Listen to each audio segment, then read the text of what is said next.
Hello friends, स्वागत है आपका मेरे YouTube channel all is gold story में। और आज की कहानी है परिश्रम का महत्व। तो चलिए शुरू करते हैं। एक गांव में एक धनी मनुष्य रहता था।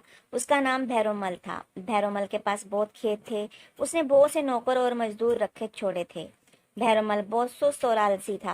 वह कभी अपने खेतों को देखने नहीं जाता था। अपने मजदूर और नौकरों को भेजकर ही वह काम कराता था। मजदूर और नौकर मनमाना काम करते थे। वे लोग खेत पर तो थोड़ी देर काम करते थे, बाकी घर बैठे रहते थे। इधर उधर घूमते या गप्पे उड़ाया करते थे। खेत ना तो ठिकाने से जोते जाते, ना सींचे जाते थे, और ना उनमें ठीक से खाद पड़ती थी। खेतों में बीज भी ठिकाने से नहीं पड़ते थे, और उनकी घास खरपतवार तो कोई निकलता ही नहीं था। इसका नतीजा यह हुआ कि उपज धीरे धीरे घटने लगी।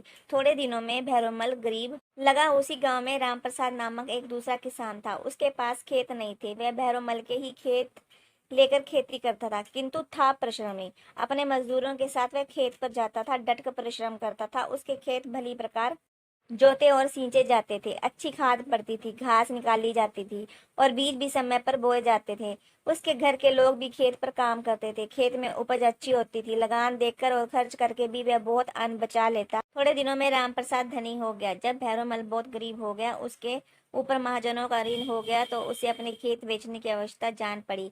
यह समाचार पाकर राम प्रसाद उसके पास और बोला, मैंने सुना है कि आप अपने खेत बेचना चाहते हैं। कृपया करके आप मेरे हाथ अपने खेत बेचे, मैं दूसरों से कम मूल्य नहीं दूंगा। भैरवमल ने आश्चर्य से पूछा, भाई राम प्रसाद, मेरे पास इतने खेत भी मैं ऋणी हो गया, किंतु तुम्हारे पास धन कहाँ से आ गया है? तुम तो मेरे थोड़े से खेत लेकर खेती करते हो। उन खेतों लगान भी तुम्हें देनी पड़ती है, और घर का भी काम चलाना पड़ता है।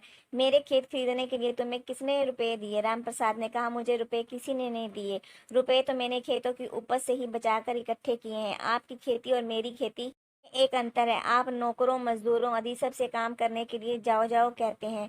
आपकी संपत्ति भी चली गई। मैं मजदूरों और नौकरों से पहले काम करने को तैयार होकर उन्हें अपने साथ काम करने के लिए सदा आओ कहकर बुलाता हूँ। इससे मेरे संपत्ति आती है। अब भैरमल बात समझ गया। उसने थोड़े से खेत राम प्रसाद के हाथ बेचकर अपना ऋण चुका दिया, और बाकी खेतों में परिश्रम पूर्वक खेती करने लगा। थोड़े ही दिनों में उसकी दशा सुधर गई। वह फिर सुखी और संपन्न हो गया।